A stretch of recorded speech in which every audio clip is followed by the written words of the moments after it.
Les méthodes d'évaluation de l'alexithymie. Pour repérer l'alexithymie, plusieurs méthodes peuvent être utilisées, car ce trouble ne se voit pas directement. Il concerne la manière dont une personne entre en contact avec ses propres émotions. L'évaluation repose donc sur l'observation, l'écoute et parfois des questionnaires standardisés. Au niveau de l'entretien clinique, l'entretien reste un outil essentiel.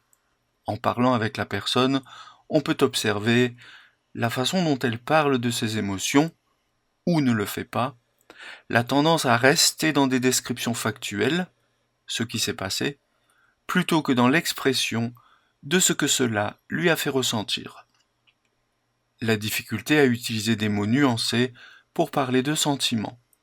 Par exemple, dire seulement « je vais bien » ou « je vais mal » sans plus de détails. Le professionnel peut aussi être attentif à l'absence de récits imagés, de souvenirs chargés d'émotions, ou encore à une tendance à changer de sujet lorsqu'on aborde des aspects affectifs.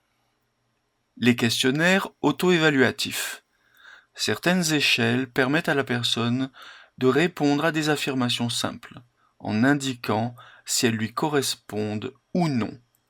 Ces questionnaires explorent la capacité à identifier ses propres émotions, la tendance à se focaliser sur des détails pratiques plutôt que sur des ressentis internes, et la richesse ou la pauvreté de l'imaginaire.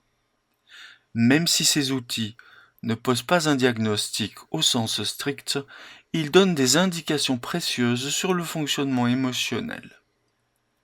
L'observation du langage. Dans certaines approches, on analyse la manière dont une personne parle, spontanément ou à partir de consignes précises.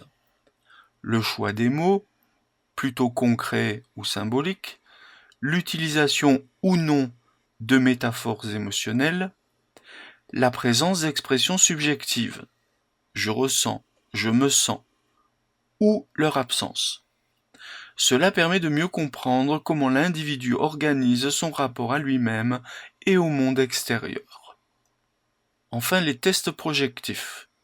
Dans certains contextes cliniques, on peut également proposer des tâches imaginatives, comme des dessins, des interprétations d'images, des récits à construire, pour explorer la capacité de la personne à symboliser, imaginer et exprimer des contenus émotionnels à partir de stimuli externes. L'évaluation de l'alexithymie demande donc une approche nuancée. Il ne s'agit pas simplement de mesurer un score, mais de comprendre une manière d'être, souvent ancrée depuis longtemps, et parfois liée à des expériences de vie ou à des mécanismes de protection.